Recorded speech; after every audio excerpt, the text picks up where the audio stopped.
Hola, bienvenidos a un episodio más de La Ciencia de la Experiencia, en esta serie especialmente realizada y en colaboración con la Asociación Mexicana de Neuropsicología. Para nosotros es un verdadero placer y gusto tener el día de hoy al doctor Jordi Peña Casanova. Él es alguien que obviamente no necesita presentación, tiene cientos de publicaciones, libros, artículos, tantas investigaciones y bueno, pues desde la Asociación Mexicana de Neuropsicología siempre ha sido un pilar en nuestra asociación, colaborando constantemente a miles de kilómetros, pero ahí siempre presente. Alumno, discípulo del doctor Barraquer. Y pues el día de hoy nos va a contar un poquito de su historia y además de su historia, sobre todo las últimas aportaciones en el campo de la neuropsicología. Me acompaña la maestra Ana Ruth Díaz como coanfitriona en este episodio, pues también, ¿no?, súper famosa en las redes sociales de la asociación y desde su Facebook. Ella está como coordinadora del área de neuropsicología en el Instituto Nacional de Neurología y Neurocirugía y pues sobre todo miembro fundador de la Asociación Mexicana de Neuropsicología. Un gusto estar aquí en esta sala de Zoom con ustedes. Hola, es un placer estar con ustedes realmente. Y no quiero decir nada más. Cuando quieran empezar a preguntar cosas. Listo, no, pues gracias. Para nosotros es un placer que estés con nosotros en esta actividad que seguramente va a ser muy productiva y va a ser muy enriquecedora para muchas de las personas que estamos interesadas en esta área. Entonces, pues bueno, yo creo que vale la pena empezar. Y como todo tiene un principio, creo que hay una curiosidad generalizada de saber cómo fue el principio de Jordi Peña. Si nosotros nos situamos ahorita y pensamos, bueno, cuando un joven quiere estudiar neuropsicología, pues lo único que hace es preguntar a casi cualquier persona en dónde se está dando un posgrado en neuropsicología, leer algunos de los libros que puedan o artículos que puedan estar a la mano, etcétera. Pero en tu época eso no pasó. Y además tú vienes no del área de la psicología, sino del área de la medicina. Entonces, pues yo creo que sería muy bonito que nos pudieras compartir cómo fue que Jordi Peña se interesó por la neuropsicología, llegó a esta área y quién fue su inspiración. Bueno, pues empecemos. Son cosas, es como si los astros se han colocado en lugares determinados y te llegan las influencias. Bueno, broma aparte. Por un lado, conocí la obra de Luria fuera de la academia, sino que en la clandestinidad. En un libro perseguido en la época de la dictadura, que era La concepción marxista del hombre, en el cual pues había unos artículos, unos capítulos distintos, entre ellos uno de Luria. Y aquí fue la primera influencia. Ya llego con esta influencia que me pareció excelente. Después empiezo el primer curso de medicina y el profesor Luis Barraquer Bordas habla de las emociones, los lóbulos frontales, el sistema límbico. Y me voy a la biblioteca del hospital y entonces habían ya publicado algunos, muy pocos, volúmenes del Handbook of Neurology. Y allí me encuentro, buscándolo, el capítulo de Luria sobre los lóbulos frontales. Es el capítulo que cuando estuve la última vez en México fuimos a la biblioteca del Instituto Nacional de Neurología y Neurocirugía y obviamente no podía ser de otra forma. En México estaba el libro y hice fotos al capítulo. De manera que tenemos el conocimiento fuera de la academia, en un contexto ideológico, y después la entrada de la mano de Luis Barraquer Bordas y ver Luria y ver que en su capítulo la bibliografía, el libro obviamente en lengua inglesa. En la bibliografía detrás ponía en muchas de las publicaciones in Russian, en ruso. Con lo cual decidí empezar a estudiar lengua rusa. Por esto, cuando dicen el doctor Peña compaginó sus estudios de medicina con los de la lengua rusa, pues así fue. Primero obtenía muy buenas notas en lengua rusa y después fui bajando progresivamente en los resultados, digamos, académicos, porque claro, me interesaba más sacar la carrera de medicina que la lengua rusa. Cuando ya sabía un poco de ruso, envié una carta a Alexandre Romanovich Luria diciendo mi interés y cómo podría estudiar, etc. Y bueno, pasa un tiempo y me llega esto. Esta es la respuesta de Luria. Apreciado o distinguido doctor Peña. Y ven, aquí en el membrete dice profesor Luria, miembro activo de la Academia de Ciencias Pedagógicas de la URSS. Y está su calle donde vivía, calle Frunze, número 3. Claro, esto fue un impacto personal brutal. Yo tenía 23 años. Y pasó un tiempo y me llega un sobre con la gran obra de Luria, Los fundamentos de neuropsicología. Lo que se tradujo al inglés, que cuando te lo miras no es exactamente igual, pero se traduce al inglés con el nombre de el cerebro, the working brain, mejor dicho, y al castellano con el nombre el cerebro en acción. Barraquer me dice, mira, que es curioso, porque Magún publica el libro The Waking Brain, el cerebro despierto, dice, y Luria lo pone a trabajar. Este es el comentario que dice. Entonces yo, mi intención era irme a Moscú para aprender. Aún teníamos la dictadura. Fui a Rusia clandestinamente, en el sentido de que no tenía un pasaporte y un permiso de las autoridades españolas. Me fui a Rusia a través del Instituto de Lengua y Literatura Rusa e Italiano. Me fui con otras personas de Barcelona a Roma y allí desde Roma ya hicimos el viaje a Rusia. De hecho, el curso en Rusia era en la ciudad de Minsk, pero pasamos por Moscú, estuvimos un día, yo me acerqué a la Facultad de Psicología y es aquella foto que he colocado en muchos lugares. Mi foto en la puerta de la Facultad de Psicología.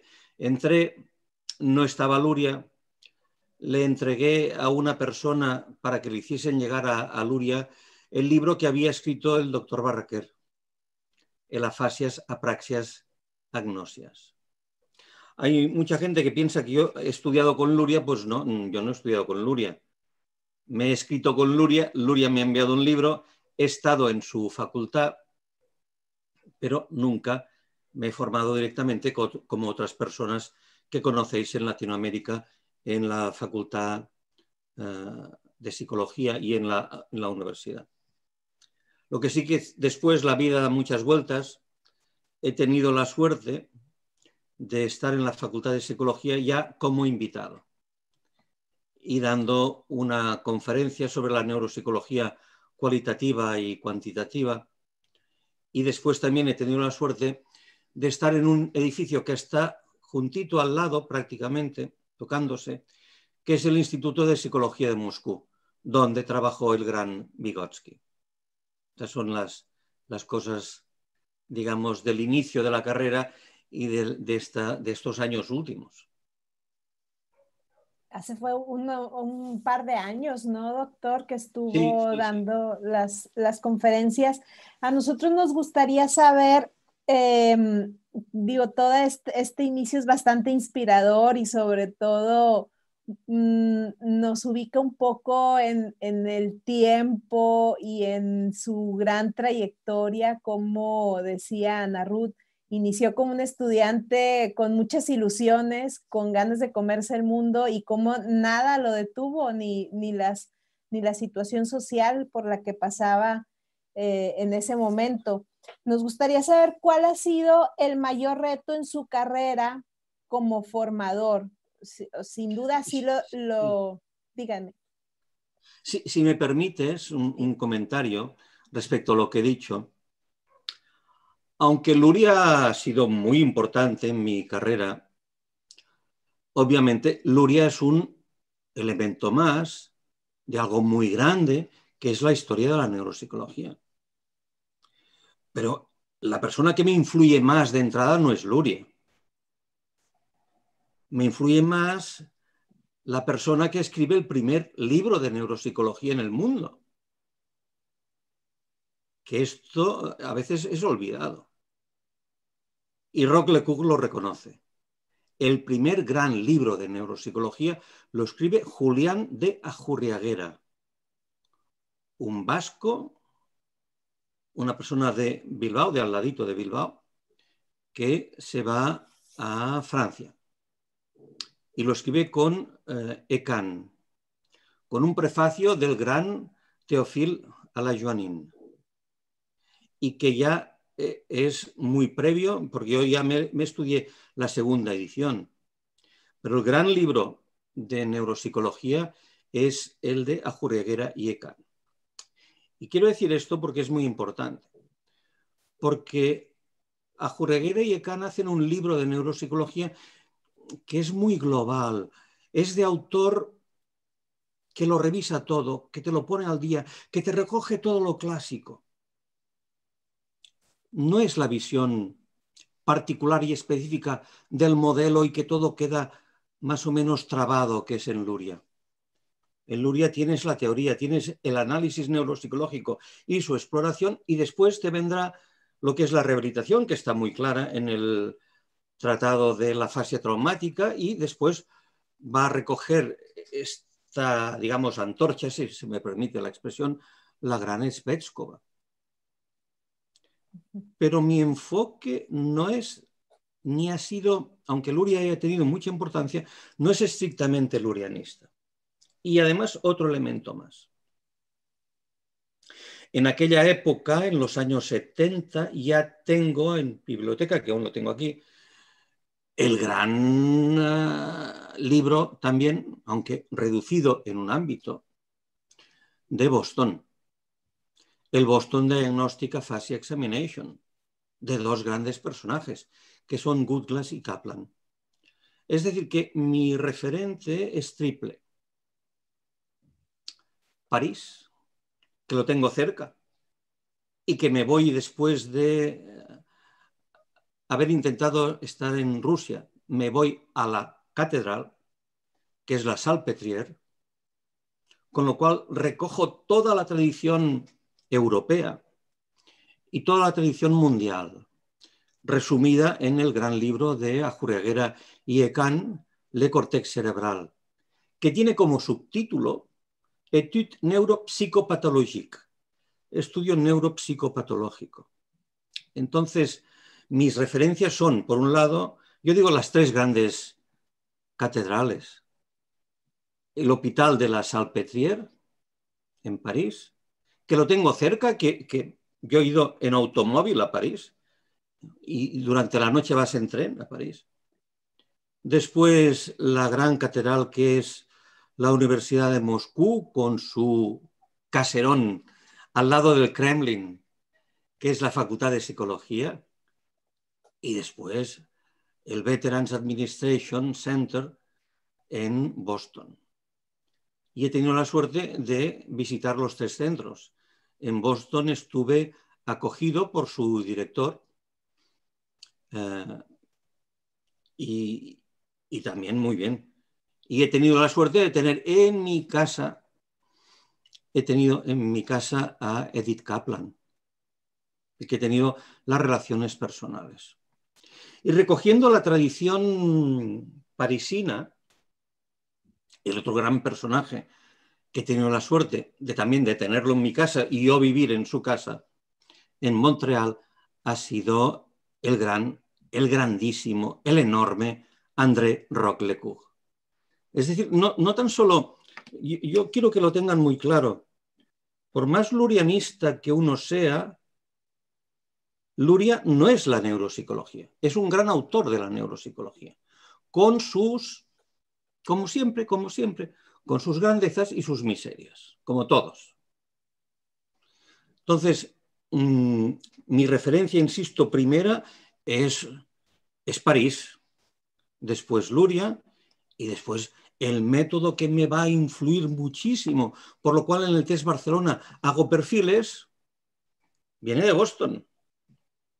Claro. Por esto expliqué en Moscú que una de las tareas que a mí me encantó es decir, método Boston, método Moscú, lo sumo, junto lo cuantitativo y lo cualitativo, y ya digo, un poco de broma, digo, pues mira, método Barcelona. Es esta la idea. Entonces, yendo a la pregunta de los retos en la docencia, es difícil responder, pero mi idea siempre ha sido transmitir este clima, esta situación de no cerrarse, de ir avanzando, de ser crítico, de no repetir. En ciertos aspectos también de ser ecléctico, porque si en un sitio aparece una cosa que está muy bien hecha, porque se ha hecho en otro contexto, es igual. La ciencia está por encima de los contextos, está en las aportaciones reales y estar abierto. Y una de las ideas que he intentado transmitir es la visión lurianista de la exploración neuropsicológica. Aunque después uses el test de Boston o el Boston Approach o uses las aproximaciones de Benton. Pero la mentalidad lurianista, esto es lo que he querido transmitir. Y aquí a veces no tienes éxito, porque la gente tiende a ser simplificadora, se queda con el protocolo y no va más allá. Y después aparecen errores conceptuales. No sé si he contestado las preguntas. Pues, o Ana Ruth, si quieres añadir algo sobre... No. ¿Algún comentario? Sí, claro, no, maravillosamente. Fíjate que estoy haciendo ahorita de todo el recuento histórico que has estado haciendo en esta charla.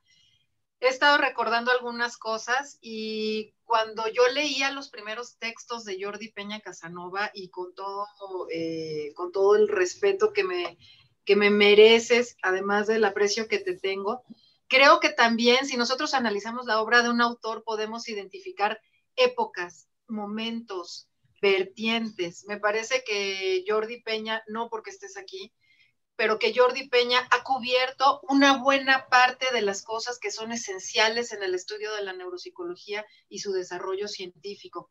Es decir, si bien es cierto que has trabajado, por ejemplo, en la parte de la instrumentación de la evaluación neuropsicológica, también has tenido esta influencia que en términos lurianos podríamos decir, y así como lo expusiste, que tú llegas a hacer la síntesis simultánea de diferentes escuelas y aportaciones mundiales, ¿no? Porque recibes información de diferentes escuelas europeas, por un lado, pero que también te abres a la posibilidad del trabajo de otros continentes y esto me parece que que tiene que ser un reconocimiento muy loable. También podemos identificar épocas en Jordi Peña, podemos identificar épocas en las que estuvo, por ejemplo, muy interesado, sí, en la elaboración de instrumentos, en la clínica, en los trastornos del lenguaje, en los trastornos neurodegenerativos, y una época en la que tú te asumiste en ese momento como neolurianista o neoluriano. Tienes tu época neolurianista en la que también escribiste como tal, haciendo desde ese momento críticas y renovaciones al modelo. El día de hoy me queda suficientemente claro y además me parece muy importante que lo que has hecho es una consideración de todos los avances que se han tenido en todas las ciencias, en las neurociencias, en las ciencias que están relacionadas con este aspecto, que has tenido la oportunidad y la sabiduría de saber aglutinar todos estos conocimientos.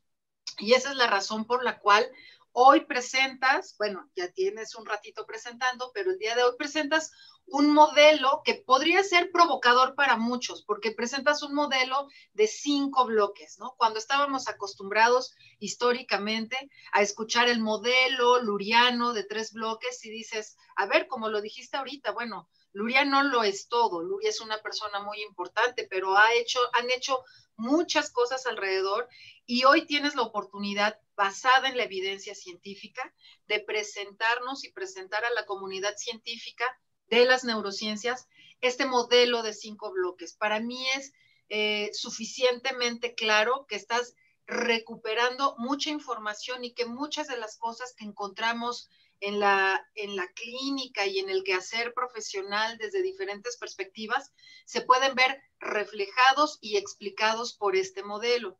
Sin embargo, también he visto en otros, porque afortunadamente tú eres una persona sumamente abierta que permite el diálogo y la construcción. Entonces, en este sentido, pues bueno, yo quisiera también recuperar a lo mejor los elementos de otras personas de la comunidad que han tenido algunas críticas que probablemente tú ya has conocido, que han tenido algunas críticas al modelo. Me gustaría saber cómo has sentido tú la forma en la que la comunidad científica ha recibido este modelo y cómo das respuesta también a esas críticas que se han presentado de este mismo modelo.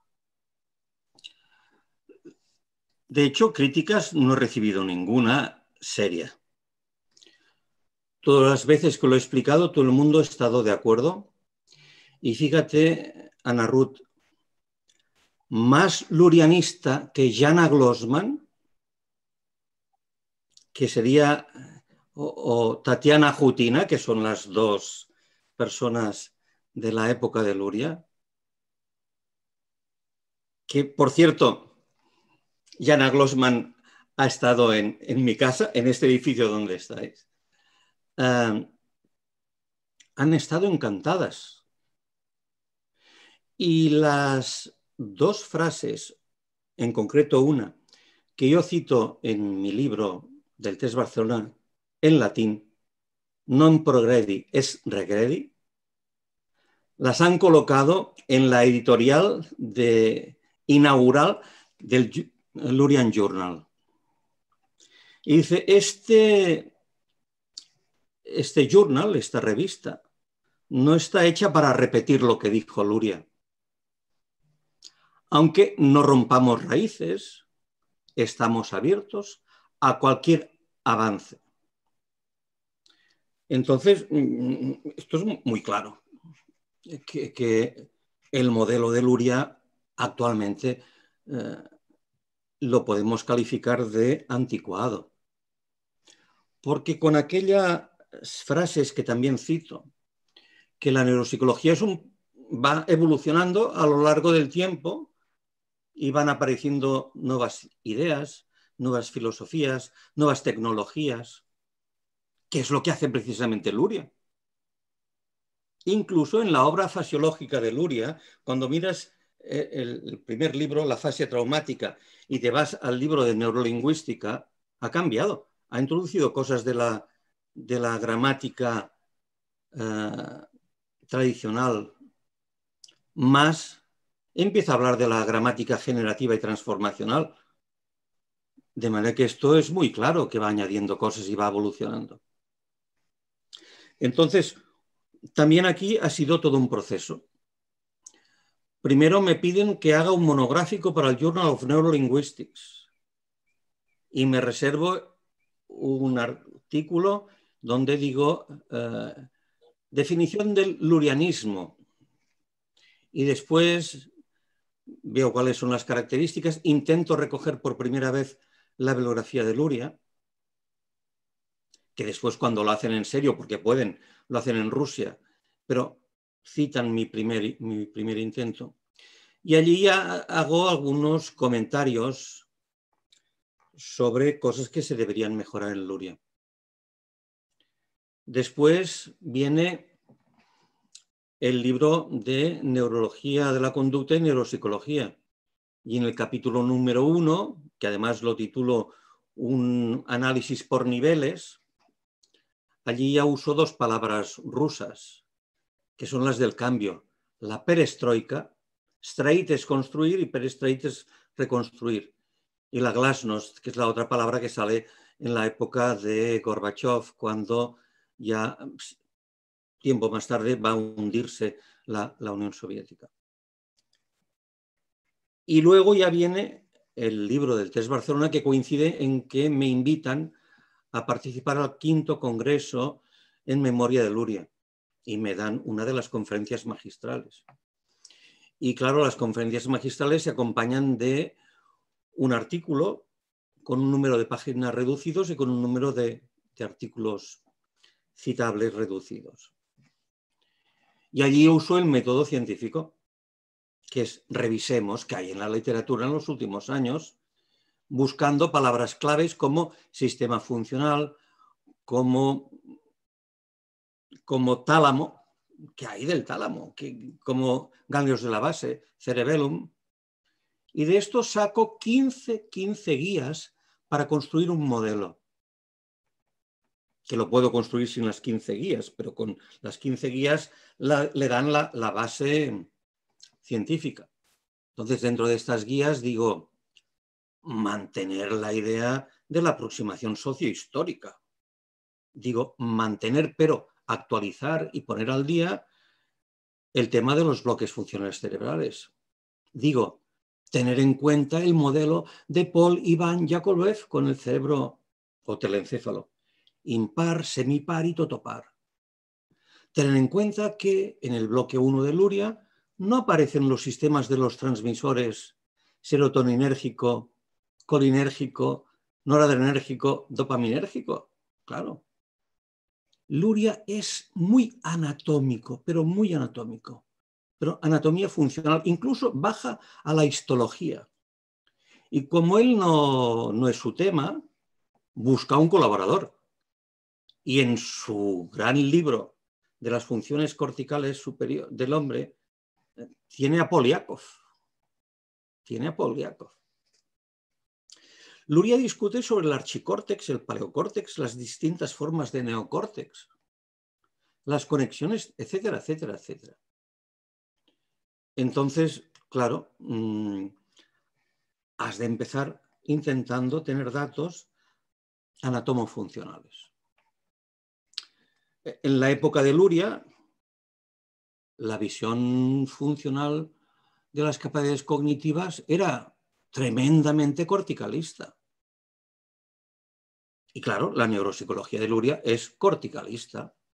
No es una crítica en contra de Luria. Luria hace la ciencia de la época que es corticalista. De manera que voy sumando una serie de elementos y puedo construir los 5 bloques. Esta es una transición con los años. Y es por este motivo que como un elemento clave para dar el fundamento es la neuroanatomía funcional, aunque el título del artículo es más anatómico, el artículo que publico con mi exalumno mexicano en el Lurian Journal es los componentes y básicamente el análisis anatómico, pensando que allí, por extensión, pues no podía entrar, aunque ya está, el aspecto más neurofisiológico. Es decir, es una transición. Desde repetir y explicar en clase los bloques funcionales y siempre lo mismo durante muchos años, a ir viendo que lo que estás diciendo no está de acuerdo con lo que ahora sabemos. Otro gran autor que se tiene que incorporar aquí, Smachman. Claro, el tema del cerebelo. Todas estas cosas, pues no podemos estar actualmente repitiendo a Luria. Ya lo dice el Lurian Journal, no se trata de repetir. De forma que lo que me han dicho que el modelo de Jordi Peña es ponerse antes de Luria, es que no tiene sentido, es ridículo, me parece que no vale la pena ni contestar. El decir que yo haya dicho que Luria es corticalista, que es una crítica, es que no es una crítica, es una realidad. Ahora, que me digan que la función se corticaliza, oiga, usted no sabe entonces de qué va, porque la función no se corticaliza.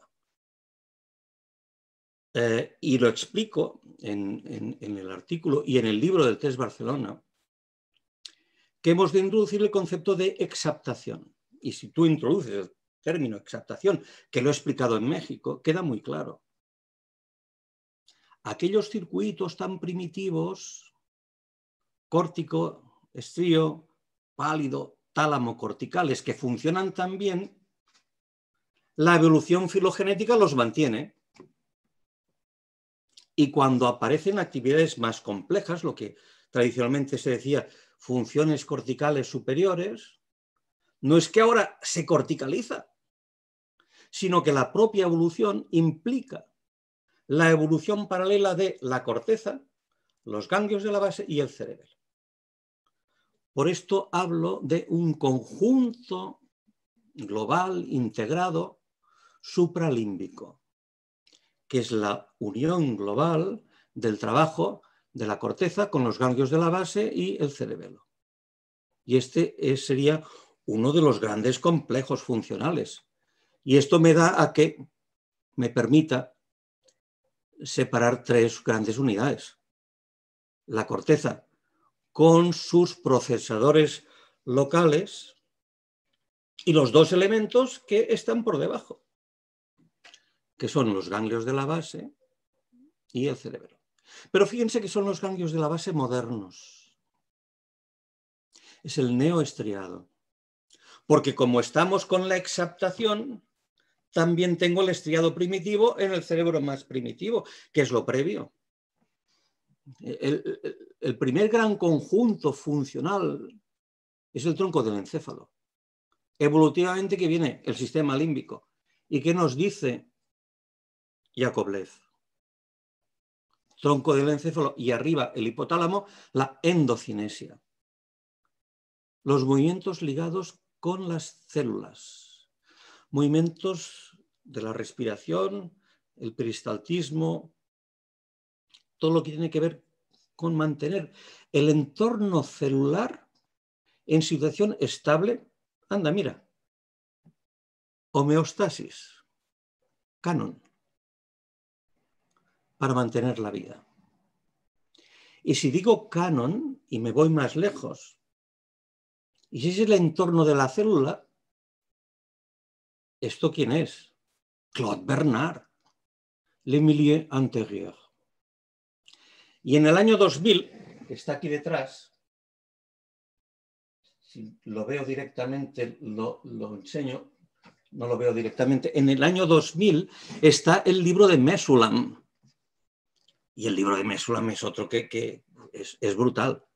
A Mesulam lo he escuchado varias veces, la última vez fue en una reunión de la World Federation of Neurology en Buenos Aires, en donde en su modelo nos coloca por un lado, en su extremo, en francés, le milieu antérieur, y en el otro extremo, el mundo externo, sobre el cual inciden las cortezas idiotípicas de salida e inciden las cortezas idiotípicas de entrada. Así que todo esto se va sumando. Por esto, y después que me digan que el neurólogo acaba su trabajo en las áreas primarias del cerebro, es que no merece ni respuesta. Esto es de una incultura brutal. Cuando las grandes aportaciones al conocimiento de la función cerebral la ha hecho la medicina. Después la neuropsicología y los psicólogos lo han hecho mejor, obviamente, porque es su terreno.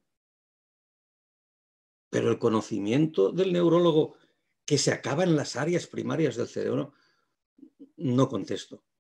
No tiene sentido. Por esto digo que no son críticas, son comentarios de personas que tienen una visión muy doctrinaria de lo que hizo Luria, que únicamente repiten a Luria, y convertir algo dinámico y dialéctico como es la ciencia, en algo estático, es convertir a la obra de Luria en un fósil.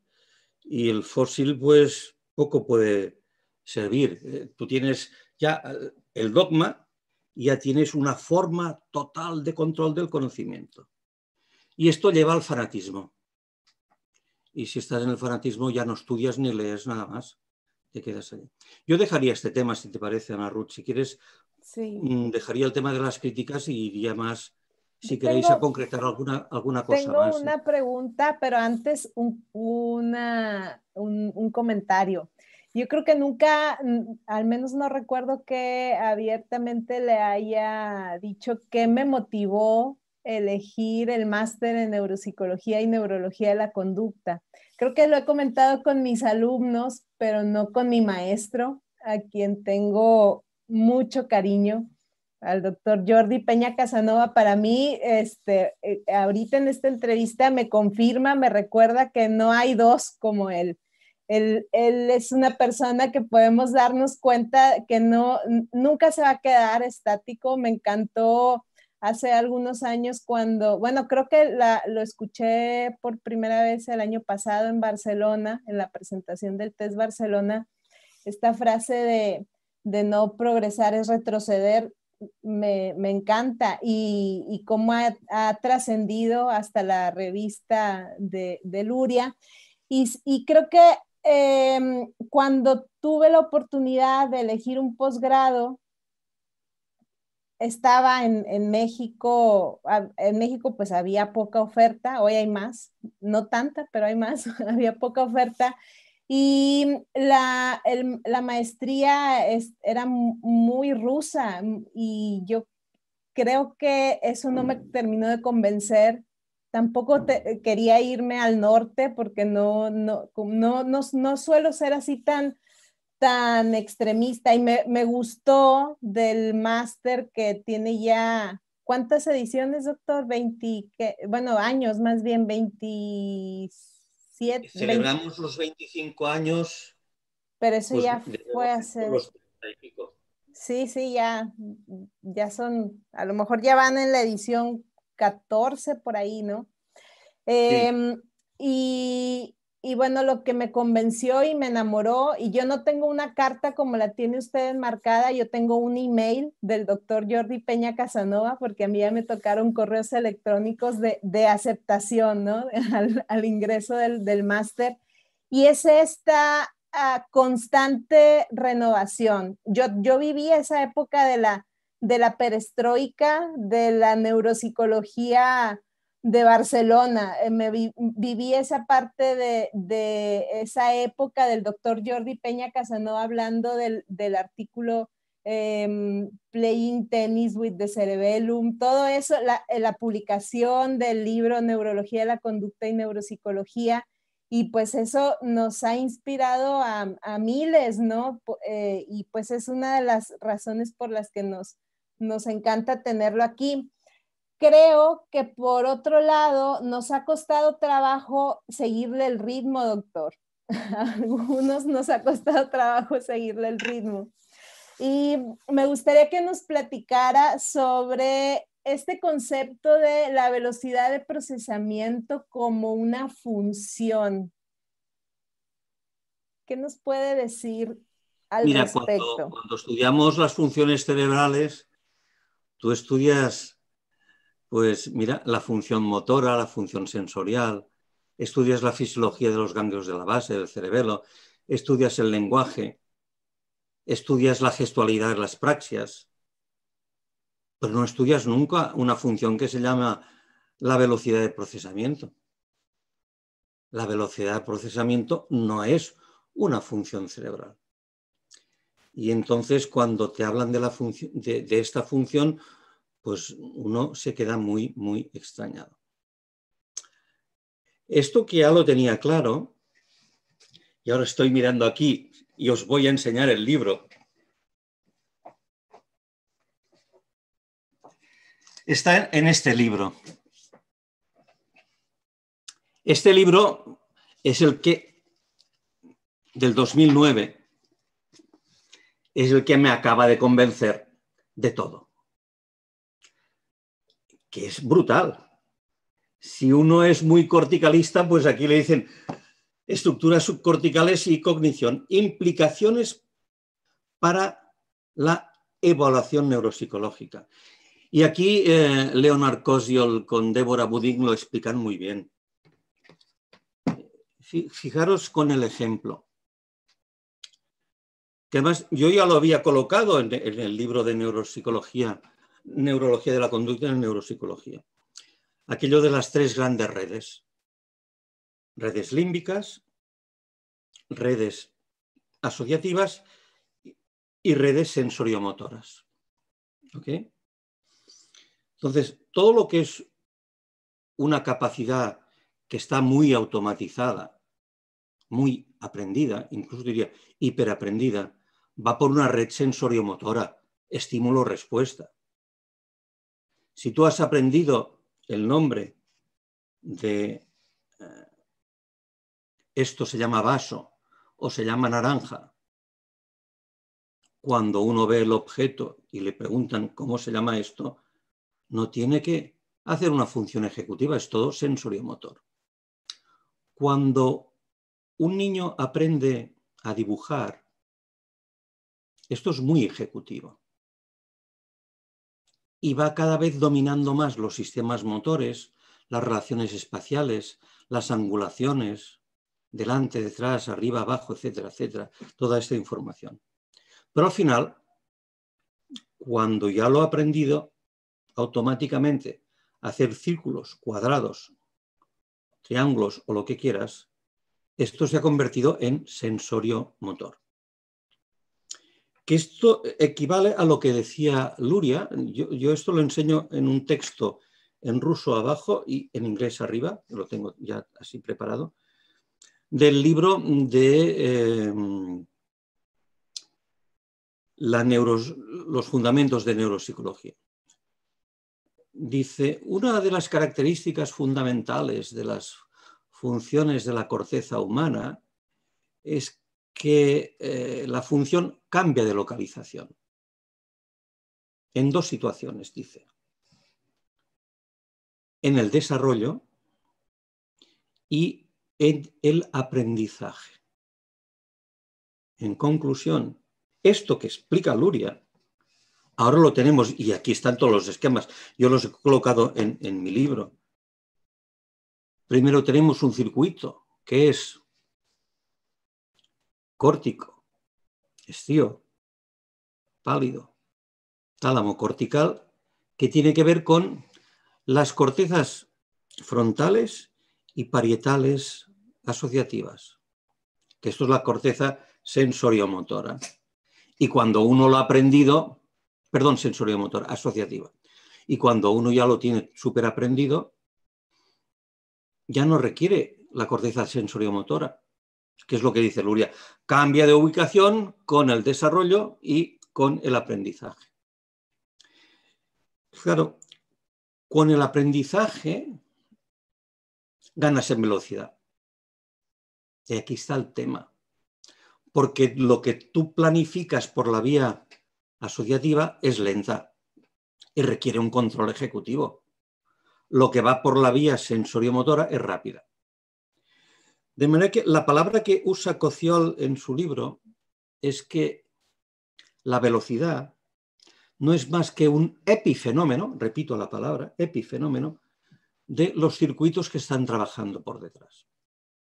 Claro, las personas que no están escolarizadas requieren el componente asociativo para planificar cómo se realiza un cubo, porque no lo han hecho nunca, y esto es lento, y encima lo hacen mal. Pero si tú vas por la vía sensoriomotora, es súper rápida. Y como aquello que, y aún está escrito en una tesis que he dirigido, porque en su momento yo tampoco lo tenía muy claro, y claro, el peso de la literatura. Dice, en el desarrollo infantil mejora, se modifica la velocidad de procesamiento. Claro, porque a medida que se van aprendiendo cosas se automatizan y van por la vía rápida. Y este es el tema. La función ha cambiado de zonas cerebrales. y va por zonas más rápidas.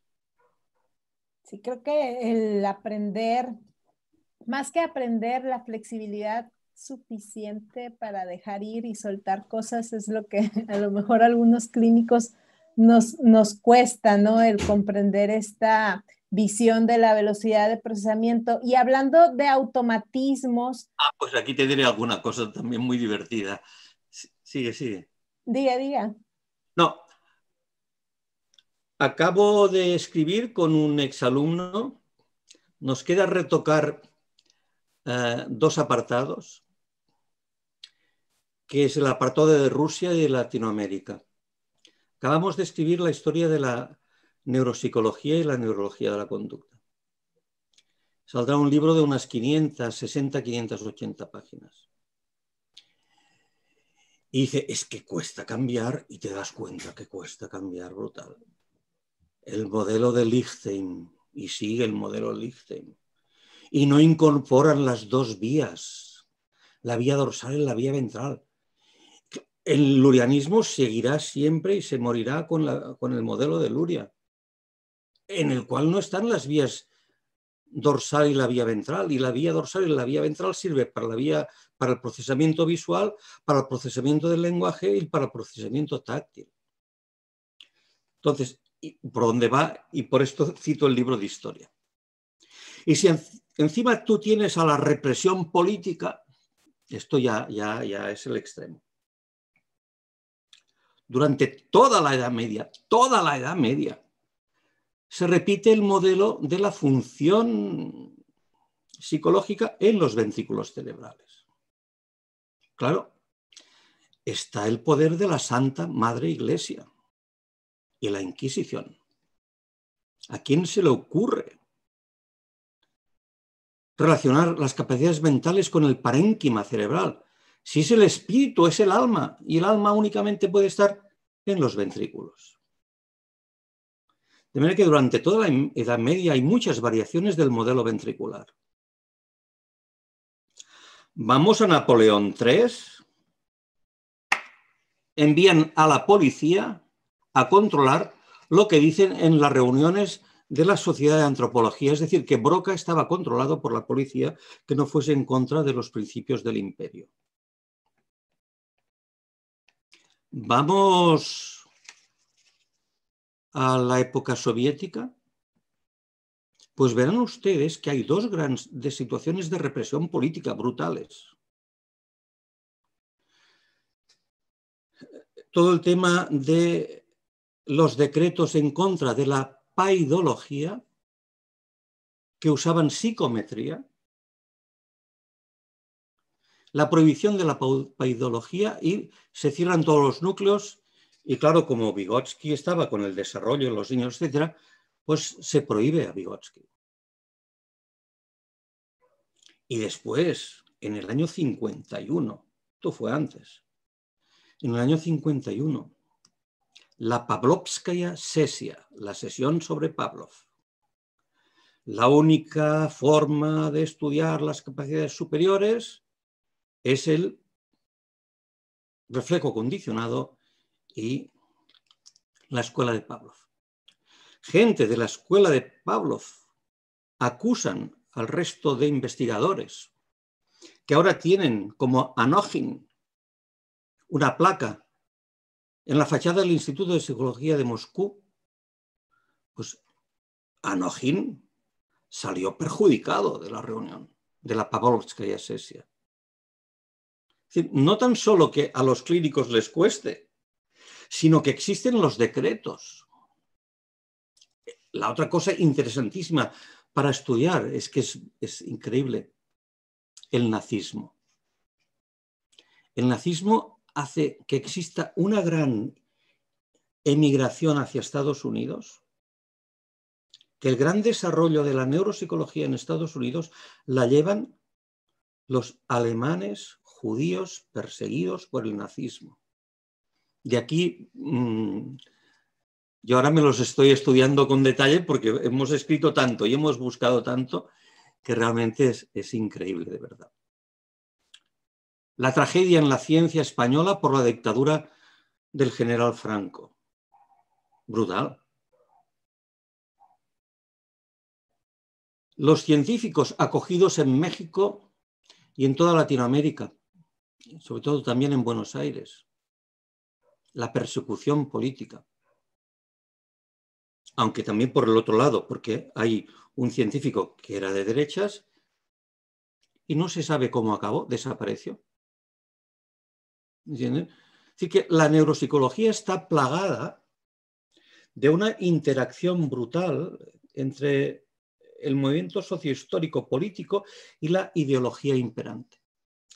La frenología llega al Papa de Roma, que excomulga a los frenólogos, prohibidos por el emperador en Austria. Esto, yo pienso, que nuestros estudiantes han de empezar estudiando la historia de la neuropsicología. Popelreuter, un nazi. Popelreuter, que lo usamos. Un nazi. Que denunció a otras personas. Otros de los autores que usamos en neuropsicología, Hitler, que ha conocido el espíritu real de los humanos. Estas cosas realmente es la cultura que nos falta, que más o menos uno ha leído, pero después de la revisión que hemos hecho es brutal. Sistemas funcionales complejos. Anogin, pues no. Empiezan en Alemania, con Bertalanffy. ¿Por qué no se cita a Ukhtomsky en Rusia, que estuvo también perseguido? Claro, todas estas cosas las estamos colocando en el libro de historia. Pues esto quiere decir que cuesta mucho cambiar, pero encima puedes tener la represión que no se puedan decir ciertas cosas. Sí, totalmente. Doctor, y retomando esto de los automatismos y viendo un poco hacia el futuro, nos gustaría saber cuál es la predicción del doctor Jordi Peña Casanova, hacia dónde vamos en la neuropsicología, qué sigue. Tenemos, por ejemplo, un test Barcelona un test Barcelona 2 con una workstation que hoy en día te facilita mucho la revisión y calificación de las pruebas y que inclusive te va más allá y te facilita la integración en un informe. Y antes de empezar la entrevista, nos adelantaba un poco que están buscando que en esta misma nube pueda el clínico realizar las evaluaciones, vaya, que tenga más instrumentos ahí. ¿Hacia dónde vamos? ¿Cuál es la predicción? Espera que me levanto a buscar la bola de cristal que la tengo en otra. Bromas aparte, fijaros, el test Barcelona es lo que dije en una de mis primeras diapositivas en el Instituto Nacional de Neurología y Neurocirugía. Es la suma del cambio teórico más la tecnología. Por esto, cosa que no es habitual en los manuales de los test, en el manual ya hablo, ojo, que tenemos la vía sensoriomotora y tenemos la vía asociativa. Y que cuando usted analice la figura compleja de Rey, en una persona escolarizada hay componentes que irán por la vía asociativa, que implicará la integración visoespacial más la planificación, y cuando el sujeto ejecuta la figura, parte de sus conocimientos sensoriomotores de cómo se hacen rectángulos, triángulos, rombos, etcétera, etcétera. Esto es muy importante. Yo pienso que todo lo que es automático, al menos como ahora lo tenemos, las gráficas correspondientes, está muy bien, pero sigue teniendo importancia capital es la semiología. Me da igual la puntuación de la figura compleja de Rey si me hace media compleja de Rey, porque tiene una negligencia izquierda. Es decir, perfil gráfico sin semiología no tiene sentido.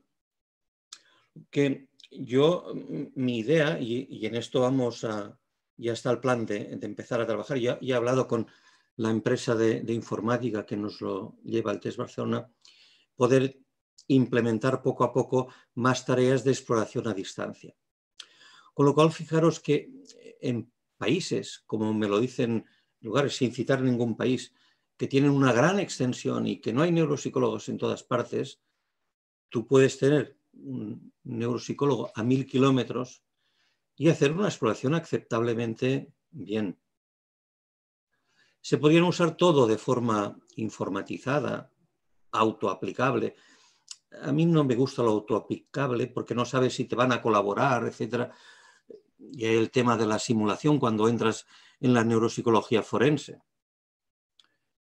Pero que hemos de buscar el salto entre lo tradicional y lo moderno, si estamos llegando a una época que todo el mundo usa teclados y que cada vez esto del lápiz pues se está perdiendo, pues usar todas el estudio de estas habilidades. El tiempo dirá, ¿no? Hacer predicciones de futuro a mí me cuesta mucho.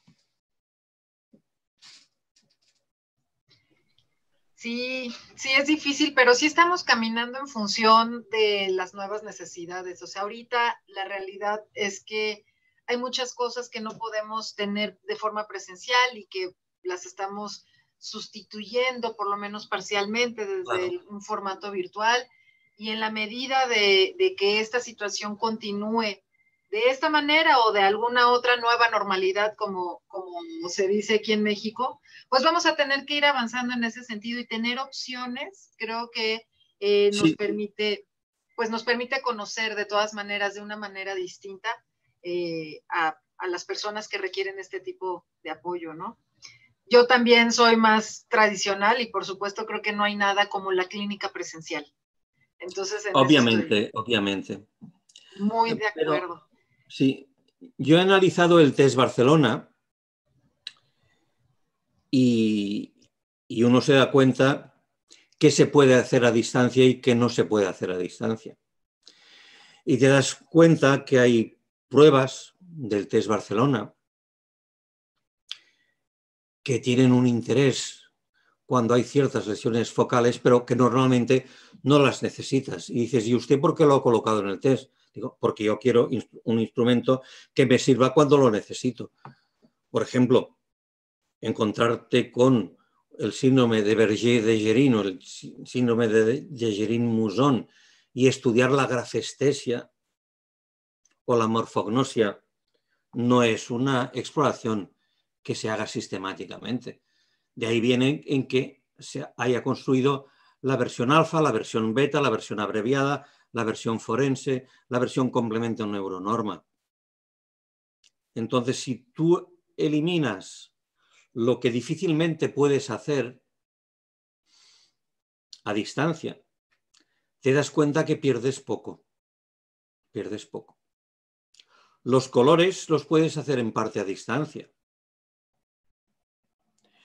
Pero, ¿quién estudia el procesamiento del color si no hay lesiones occipitales concretas?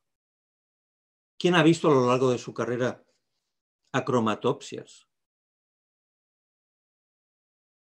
Claro, la agnosia del color al lado de una agnosia visual por lesiones posteriores, sí, pero tienes muchas alternativas para estudiarlo. Con lo cual, estamos ya planteando que los estímulos del Test Barcelona estén en un ebook. Pero si haces un ebook, como hicimos de forma provisional para el Test Barcelona R, has de cambiar cosas. Por ejemplo, has de tener en la misma lámina los dos cuadritos, las dos láminas de cuadritos de colores para poderlo enseñar en la misma lámina y así cambiar cositas. Lo que sí que se va a hacer difícil es estudiar el razonamiento visoespacial con los cubos. A no ser que los puedas teletransportar al otro lado. ¿De acuerdo? Pero tienes otras alternativas. Y quizá es más importante el razonamiento verbal que el manipulativo. Y el otro gran reto, que ayer estuve reunido con un alumno que lo vengo diciendo desde hace mucho tiempo y que han sido ya 2 tesinas de los alumnos de la maestría, es colocar en la estación de trabajo, al lado de los campos para el resultado por ámbitos cognitivos, el ámbito de cómo está la vida diaria para tener las taxonomías para hacer la rehabilitación neuropsicológica. Y esto sí que será de las primeras cosas que haremos. De hecho, el primer artículo, que me volveré a colocar, que ya tengo bastante escrito, en lengua inglesa, es la justificación y la publicación de las variables dialectales latinoamericanas del test Barcelona. Esto lo empecé a escribir, después lo paré por prioridades, porque si tienes que dar clases o tienes que hacer 50.000 cosas, no puedes hacerlo todo a la vez. Y lo que me ha limitado, por lo que requiere de trabajo, es acabar el libro de historia de la neuropsicología. Es un libro que hemos colocado muchas figuras, muchas figuras. Y claro, esto se nota porque el día tiene las horas que tiene. Sí, pues delicioso, ya estamos esperando todo. Pues un poquito para cerrar y a propósito de que pues finalmente estamos ya conociendo muchos de los aspectos y de tus planteamientos. Yo creo que alguna vez te lo dije y estoy convencida de ello, que tu obra te va a trascender, o sea que probablemente tú en algún tiempo, tu persona, cuerpo, habla, pues ya no vas a estar porque el tiempo y la vida es así. Y creo que tu obra y la manera como la estás desarrollando, la has venido desarrollando y la sigues desarrollando, es algo que se va a quedar. Quiere decir que tu palabra en voz se va a perpetuar a través de las letras. Entonces, vamos a tener la oportunidad, vamos, no lo sé, pero las generaciones posteriores van a seguir leyendo y aprendiendo de cada una de las cosas que tú has estado planteando. Me parece que es muy loable el trabajo que desde la neuropsicología has hecho a partir del desarrollo teórico. Que si bien es cierto que es importante la instrumentación, sabemos que, por ejemplo, los datos de normalización, de estandarización, probablemente en 10 años cambien, porque las circunstancias cambien, porque las pruebas cambian, porque a lo mejor la prueba del reloj ya va a ser insuficiente en 15 años, porque nuestros pacientes ahorita aprendieron que ahorita están niños y pues no aprendieron un reloj. En fin, vamos a ir cambiando. Mira, esto ya lo hemos cambiado en el ejemplo típico, perdona la introducción, cuando decías, y está en el libro de Ajurriaguera, cómo se usa un molinillo de café antiguo, dando vueltas. Y cuando se lo digo a una persona cómo se usa y me hace el gesto de apretar un botón, digo, pues claro, ya ha cambiado. Y estas cosas van a pasar, obviamente. Y lo interesante es que pasen y que seguimos en un proceso dialéctico, dinámico, de cambio, etcétera, etcétera. Y aquí hemos de estar todos continuamente preparados y abiertos. Así es, o que en las anteriores escalas de Wechsler se usaba un teléfono de disco y con cable, ¿no? Eso pues ya ahorita es impensable. En este sentido, ¿cómo te gustaría, cuál sería el legado de Jordi Peña? ¿Cómo te gustaría que las nuevas y futuras generaciones te recordaran? ¿Cuál pensarías tú que podría ser tu máximo mayor legado o herencia en la disciplina neuropsicológica? Yo diría el espíritu de lo que hay detrás para moverse. Porque las cosas que vas haciendo, pues, pueden quedar obsoletas. Yo recogí el espíritu de Barraquer. Después quedé enamorado de Luria. Me fui a París con L'Hermite y con Jean-Louis Signoret. Hice un curso con Lisach en Europa, en una reunión de la Sociedad Internacional de Neuropsicología en la división europea. Conocí a Edith Kaplan en Toulouse y aprendí mucho de Jean-Luc Nespoulos, que lo tengo aquí muy cerca, que he ido a su casa en automóvil o cuando me invitan a a una tesis doctoral, pues cruzo la frontera de Francia y estoy allá. He tenido Anes Paulus también en mi casa como amigos. Me abrí rápidamente y quedé prendado del estilo de Boston. Conecté con Edith Kaplan, que digo, la conocí en Toulouse. Después la invitamos en el año 91. Después la visité en Boston. Después entré en contacto con gente de Brasil y conocí porque fuimos un grupo de Barcelona y yo no me atreví a hablarle porque, claro, era el gran Roch Lecour. Cuando llegamos a la sesión ya había empezado porque el tren que llegaba de Barcelona no te permitía estar al principio y estaba hablando Roch Lecour. Me fui a Montreal, invitado. Participamos en el proyecto de lecturas y escrituras con una beca del Japón. Es decir, ir tomando cosas de grandes personas que te enseñan y que te llevan a un camino mejor. Estaba en Estados Unidos en la reunión de la Academia Americana de Neurología, mirando unos papeles en un stand de un laboratorio y levanto los ojos y veo un señor que llevaba un tag que ponía Hermann Buschke y le saludo. Digo, mire, soy el doctor Jordi Peña de Barcelona.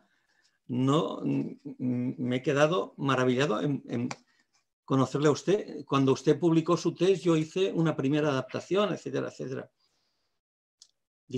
Y me dice Hermann, pues a mí me gustaría ir a Barcelona.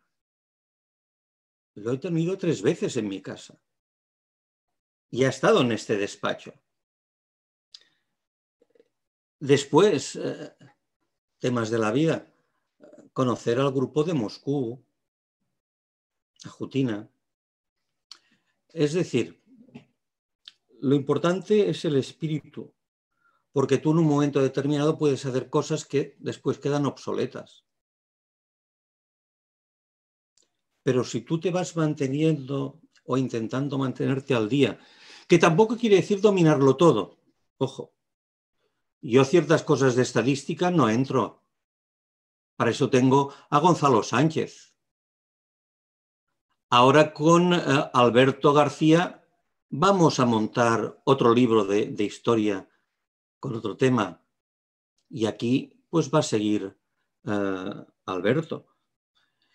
Con Gonzalo Sánchez ya hemos hablado y que vamos a buscar colaboradores para hacer un libro de neuropsicometría para neuropsicología. Lo van a seguir otros. Posiblemente en este libro, ya le decía a Gonzalo, yo me quedo un capítulo. En portada yo no salgo, pero yo me quedo un capítulo para explicar cómo se puede combinar lo cualitativo con lo cuantitativo y cómo hemos hecho los perfiles en el Test Barcelona. Bueno, fijaros el ejemplo en México con Jorge Sic. Él va a volar, va a crecer, obviamente, pero con este espíritu. ¿Qué quiere decir? No se estanque, critique, no repita. Y aquella diapositiva que tengo dice, no se fíen de nadie, ni de mí. Ejemplo típico del libro de Luria. Hay un error histórico. Dice, Almeón y Croton eran unos autores. Y digo, ¿qué dice? Es Almeón de Crotona, fue un autor. No son 2 autores, Almeón y Croton. Y entonces tú empiezas a buscar por internet y pones Almeón y Croton y ves que la gente ha repetido Almeón y Croton fueron los primeros que tal y tal y tal. Lo han sacado de Luria y han repetido el error. Y esto está en la edición que yo tengo, hecha en Cuba, donde está este error. Pero digo, ¿el traductor lo ha hecho? ¿Ha cometido este error? Pues te vas a la edición rusa y está el error. Y cuando te miras el capítulo número 1, primer párrafo del importante libro de Hellman y Wallenstein de neuropsicología, hay otro error grave de este estilo. Hipócrates of Croton. Oiga, no, si usted ha estudiado historia es Hipócrates de la isla de Kos, no es Hipócrates of Croton. Pues repiten errores. A ver, todos somos humanos y nos podemos equivocar, obviamente.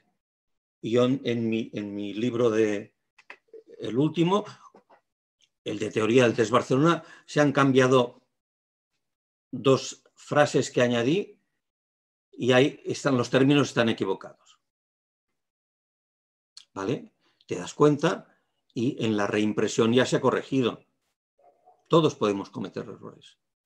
Lo que no puede ser es que nos dediquemos a repetir lo que ha dicho otro sin analizar si está bien dicho, si está mal dicho, y no tener cultura. Porque si tienes cultura, ya se sabe que Hipócrates no es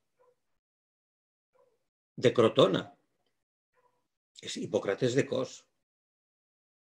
Y que Almeón y Croton no son 2 autores.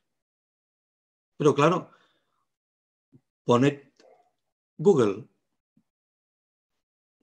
Almeón y Croton y veréis. En Latinoamérica lo han repetido. Gente que estudia maestrías y hace una revisión histórica. Increíble. Y esto vendría a ser también con el espíritu de los bloques. Pongan el modelo de Luria en Internet y la cantidad de gente joven que explica el modelo muy simplificado y queda muy bonito, pero claro. Por esto lo importante, Ana Ruth, lo importante, Sandra, es lo que siempre yo os decía y sigo diciendo en Barcelona, el espíritu de evolucionar.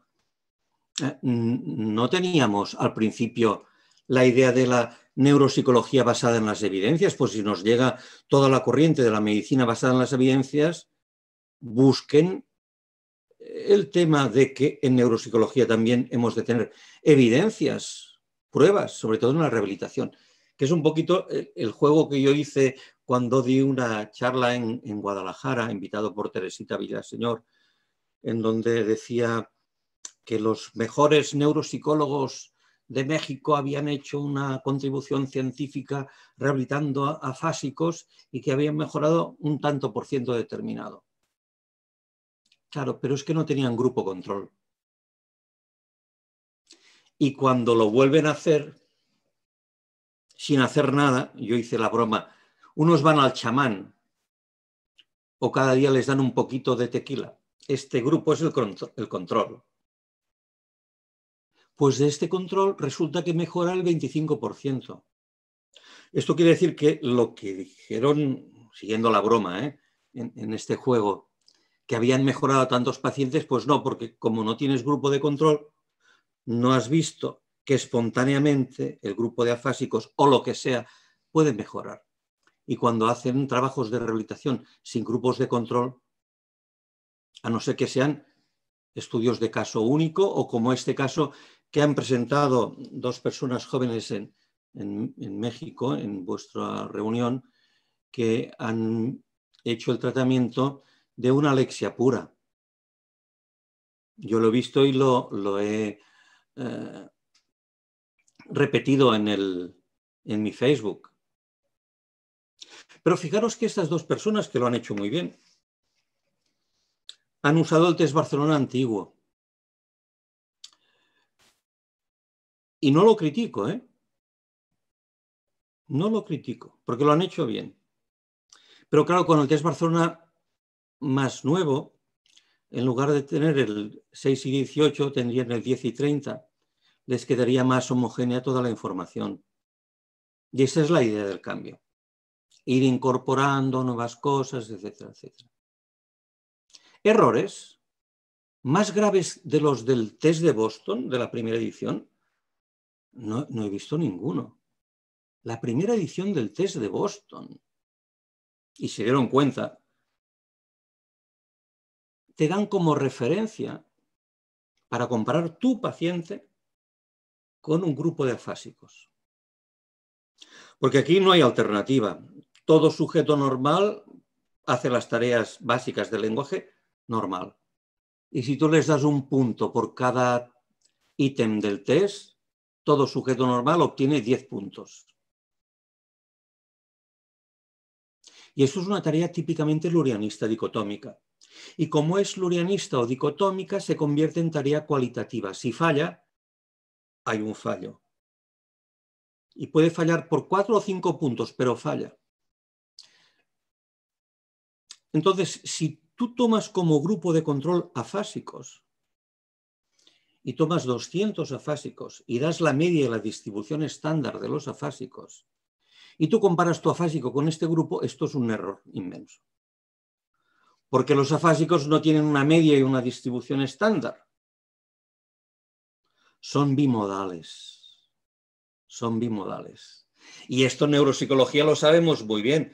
Los que repiten bien, los que repiten mal, los que comprenden bien, los que comprenden mal. Es bimodal. Es bimodal. En conclusión, en la siguiente edición del test de Boston, los resultados son en percentiles. Yo cuando publiqué el test Barcelona estuve a punto de caer en el error de Boston. El doctor Alfredo Ardila me ha pedido para un libro que le está dirigiendo con otra persona, que está terminado ya el libro, pero por los temas de la pandemia aún no ha salido, un capítulo, un libro sobre el lenguaje. Y hablo de este tema precisamente. Tu referencia.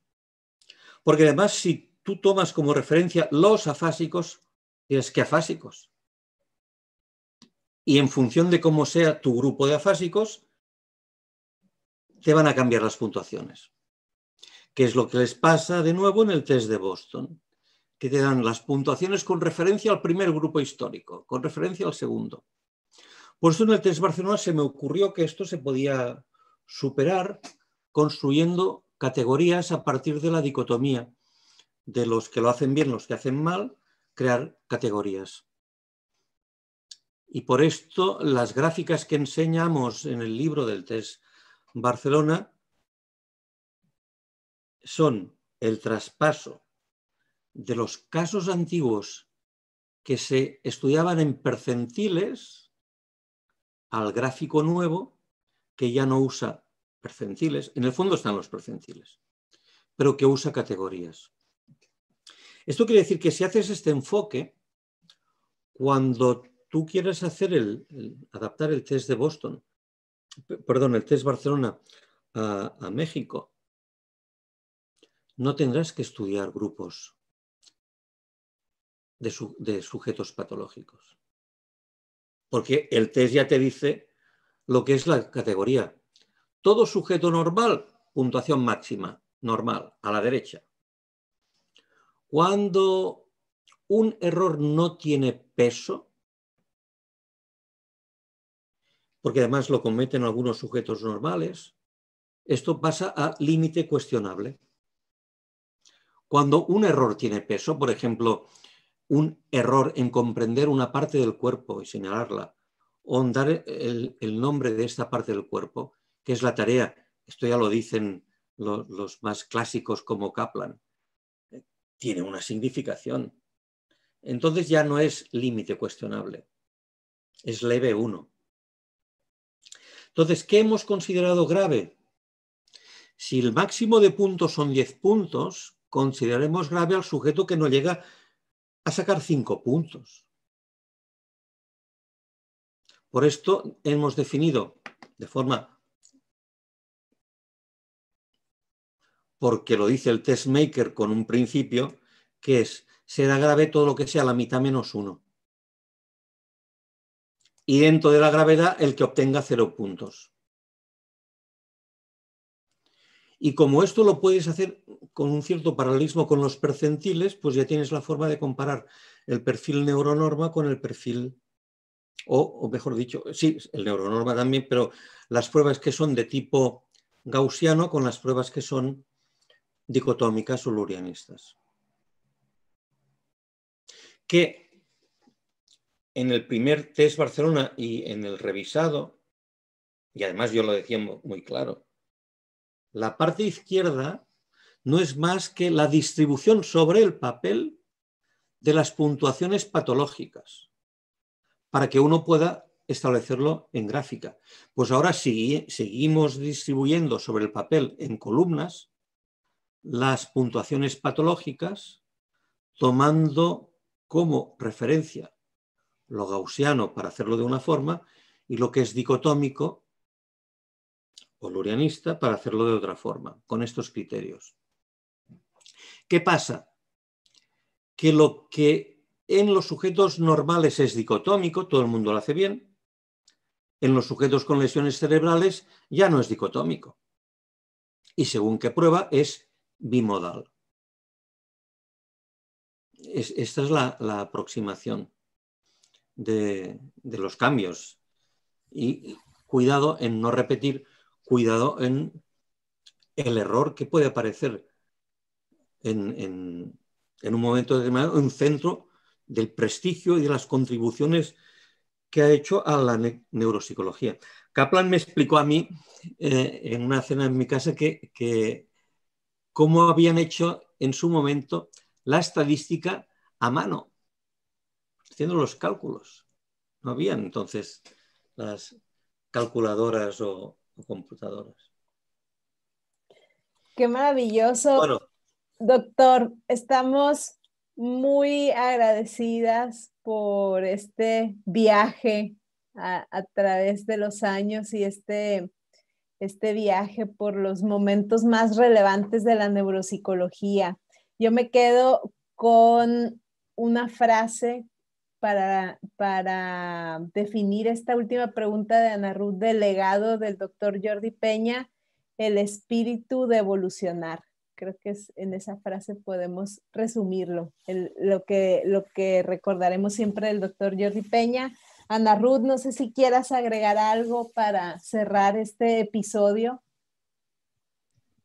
No, pues, ¿qué más puedo agregar que no ya haya dicho el doctor Jordi Peña? La verdad es que ha sido una plática extraordinaria, deliciosa, un recorrido histórico, escuchar tantos nombres y tantas leyendas que están relacionadas con este pequeño recuadro que estamos viendo ahorita aquí. Entonces es sentir esta parte de la identificación y de la inspiración que siempre nos genera escuchar a gente como tú, Jordi, que la verdad es que pues yo creo que para todas las personas que nos van a estar siguiendo en esta plática van a estar igualmente fascinadas y seguramente habrá muchas cosas que se podrán discutir y de eso se trata, ¿no?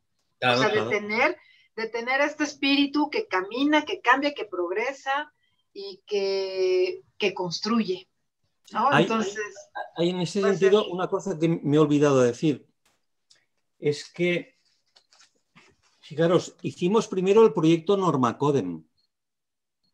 Gracias al proyecto Normacodem estandarizamos para España el Minimental, que lo publicamos en Neuropsicología y que es de los artículos más citados.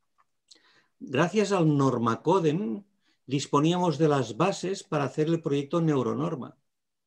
Y el proyecto Neuronorma es seguir el esquema de la gran publicación de la Mayo Clinic, el Mayo Older American Normative Studies. Pero es que además hacemos una cosa muy interesante. No tan solo estudiamos controles, sino que estudiamos pacientes con enfermedad de Alzheimer. Y esto nos permite correlacionar los volúmenes de la amígdala, del hipocampo, etcétera, etcétera, etcétera, con los test neuropsicológicos y el grosor de la corteza cerebral y la importancia de la corteza entorrinal, etcétera, etcétera. Y esto es la tesis doctoral de Gonzalo Sánchez Benavides.